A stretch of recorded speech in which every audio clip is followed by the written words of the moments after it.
Bonjour à tous et bienvenue sur Développement Facile. Donc on continue toujours à monter en compétences, donc surtout vous allez continuer à monter en compétences avec l'utilisation du langage JavaScript. Et là, vous allez apprendre à utiliser les exceptions. Donc qu'est-ce que c'est que les exceptions avec JavaScript? Bien, tout simplement, lorsque vous exécutez votre code, si l'utilisateur saisit des valeurs qui ne sont pas prévus par votre code, vous allez générer des erreurs. Des fois, ça peut afficher des boîtes de dialogue à l'utilisateur, donc ça peut un peu gâcher votre site internet bêtement. Donc, il y a les exceptions, justement. Ça va vous permettre de gérer les erreurs renvoyées par le navigateur lors de l'exécution de votre script. Et au lieu d'afficher la boîte de dialogue par défaut, vous allez pouvoir gérer l'affichage de l'erreur, soit vous informer l'utilisateur qu'il y a une erreur, donc vous affichez une boîte de dialogue aux couleurs du site, très jolie, intuitive, ou soit vous n'invertissez pas l'utilisateur. Par contre, vous pouvez vous envoyer un message de debug discrètement pour vous prévenir qu'il y a une erreur. Donc vous faites un try et entre cotes crochet, vous définissez les instructions. Donc vous mettez les instructions JavaScript qui peuvent générer une erreur potentielle. Catch un identifiant et vous faites un bloc d'instruction. Donc, en cas d'erreur, ça va passer au bloc d'instruction dans le catch, tout simplement. Donc, par exemple, vous faites un code source JavaScript pour effectuer une division.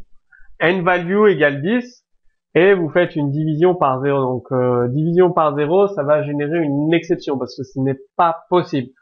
Donc, on dit que nRésultat égale nValue. Donc, dans votre bloc try, vous avez mis cette instruction qui risque de générer une erreur.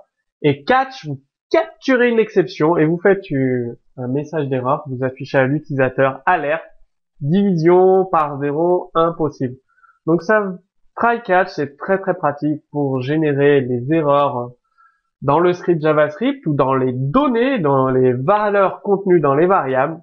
Donc ça permet de gérer tout ça très intelligemment et d'une façon invisible pour l'utilisateur si vous le souhaitez. Donc à try catch, vous pouvez rajouter l'instruction finally. Donc finally, ça c'est très utile car ça permet d'exécuter des instructions même s'il y a eu une erreur. Par exemple, vous faites un bloc try avec des instructions qui peuvent générer une erreur potentielle. Catch, vous capturez l'exception, vous faites votre bloc d'instructions pour informer l'utilisateur qu'il y a eu une erreur. Par contre, dans finally, vous exécutez quand même ces instructions dans tous les cas. S'il y a une erreur catch, vous exécutez ces instructions.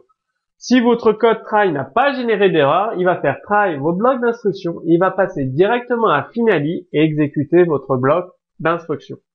Donc très très pratique, try, catch, finally.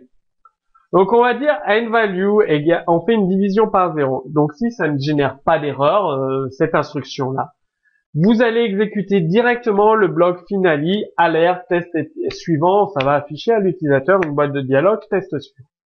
Par contre, si la division par 0, résultat égale 10 divisé par 0, génère une exception, donc on passe dans le bloc catch, ça affiche à l'utilisateur une boîte de dialogue, division par 0, impossible.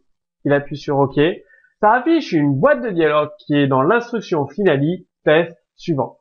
Donc pensez-y quand vous gérez vos instructions, soit vous faites un try catch classique, ou vous rajoutez un finally pour exécuter un bloc d'instructions dans tous les cas.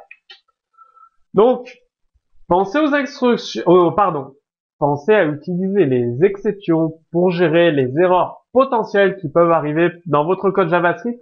Pensez-y, ça peut être une erreur d'écriture de code. Ça peut être lorsque vous demandez des saisies à l'utilisateur de renseigner des variables des champs, il peut saisir n'importe quoi et donc ça peut également vous générer une erreur, une exception dans votre code. Donc bien évidemment, faut pas mettre tout votre code à l'intérieur d'un bloc try catch, ça ne sert à rien. Vous choisissez des blocs d'instructions qui peuvent générer une erreur potentielle et vous le mettez dans votre bloc try catch et utilisez finally si vous voulez dans tous les cas exécuter un bloc d'instructions.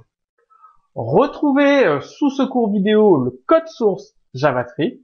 Si vous avez des questions, posez-les directement sous ce cours. Et moi, je vous dis à très bientôt sur